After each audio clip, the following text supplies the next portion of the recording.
This video is an ethical and legal request for your informed consent before undergoing the medical procedure called esophagogastroduodenoscopy, or EGD, along with a colonoscopy. Your physician wants you to understand why the procedure is needed, how it will be performed, and will explain potential risks, complications, and benefits associated with the procedure as well as reasonable alternatives. To help you better understand the EGD and the colonoscopy, let's start by looking at the body's digestive system. The digestive system is also known as the gastrointestinal tract, GI tract for short.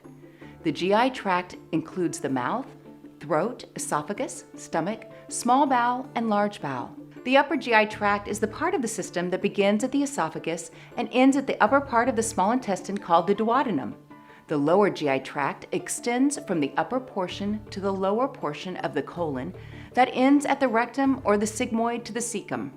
This is an endoscope. It enables doctors to closely examine the lower GI tract lining on a video monitor. This is a colonoscope. Both scopes have a camera that's guided with a set of hand controls with precise movements.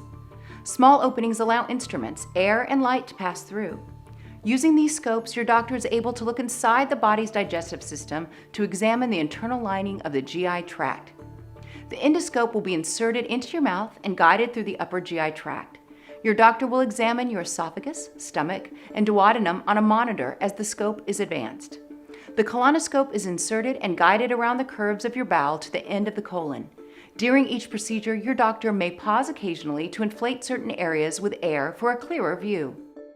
The most common reasons for an EGD include, but are not limited to, heartburn, nausea, chest or abdominal pain, anemia, bloody stool, vomiting, trouble swallowing, suspected internal bleeding, abnormalities from other GI tests, or for the removal of a foreign object. The sources of these symptoms may include ulcers, inflammation, stricture, tumors or cancer, varices, polyps, usually harmless tissue growth, but sometimes precancerous, hiatal hernia, which may cause reflux symptoms. The most common reasons for colonoscopy include, but are not limited to, screening to find and prevent colon cancer, bleeding, traces of blood in stool, bowel dysfunction, abnormalities from other GI tests, checkups from previously diagnosed conditions, a family history of polyps or cancer. Detection and removal of polyps is the most common reason for colonoscopy. Polyps are usually harmless tissue growths, but can sometimes be precancerous. Other findings can include colitis, tumors, diverticulosis, vascular malformations, and ulcers. Prior to and during the exam, your doctor may give you intravenous medications to reduce anxiety and to provide sedation. These medications might make it difficult for you to remember the exam. Some of the risks of sedation include depression of reflexes, decreased breathing, and decreased blood pressure. Side effects and complications are rare but can occur during or after the procedure. EGD rarely causes discomfort. To ease the endoscope's insertion, a mouthguard will be placed between your teeth and sometimes a local anesthetic sprayed into your throat. The spray may have an unpleasant taste and make your tongue and throat feel swollen or numb. Colonoscopy can cause some discomfort. You may feel uncomfortable when the colonoscope is inserted or navigated through your intestines. Gas or cramping may occur as air is used to inflate certain areas for better viewing. If you've given prior consent, your doctor may treat any abnormalities seen during the exam. If stricture or narrowing of the esophagus is present, a dilator could be used to stretch the area. Samples of tissues, digestive fluid samples, biopsies, or cultures may be taken during the exam.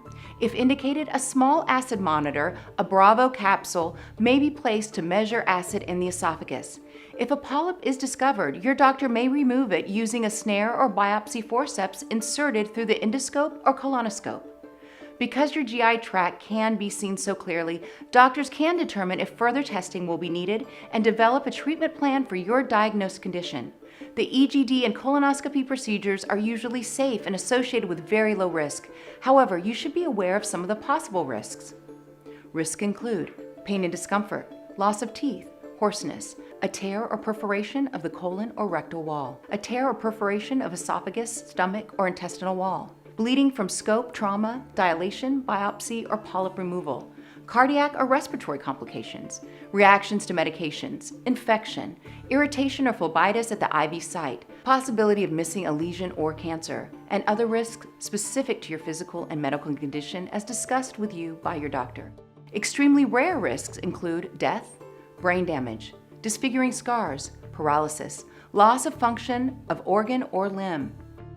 Because the digestive tract can be examined directly, most doctors consider the results to be the most cost-effective and accurate diagnostic procedure with the least risk. There are alternatives to EGD and colonoscopy, such as barium X-rays and scans, virtual colonoscopy with a CT scan, blood vessel X-rays, nuclear scans, laparoscopy, open abdominal surgery.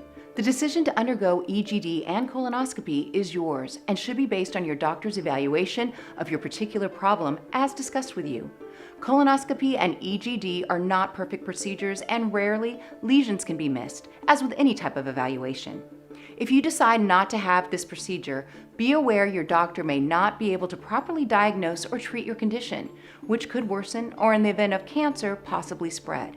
If you have any questions about your need for this procedure or about the procedure itself, ask your doctor. This video can be helpful in your right to informed consent of EGD and colonoscopy, but should not be considered a substitute for discussion with your doctor.